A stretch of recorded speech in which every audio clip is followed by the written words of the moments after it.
Dumbbell fives. You want your core and glutes tight. You want to press nice.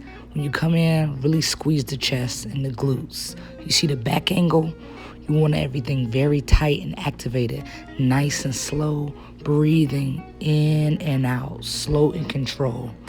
Moving right along into the dumbbell chest press. You want the glutes and core tight as well.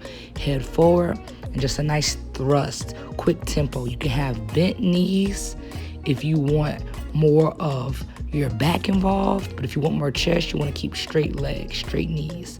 Just a nice quick, nice pump right out.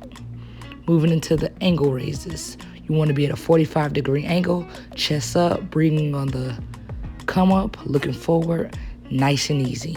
You want those dumbbells to kiss, touch, not clank, but a nice, sweet kiss. Moving right along.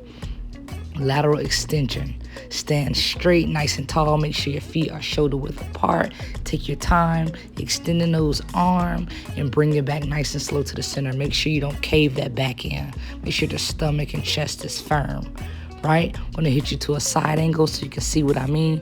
Don't let that tailbone be tucked. Save, try, and perform.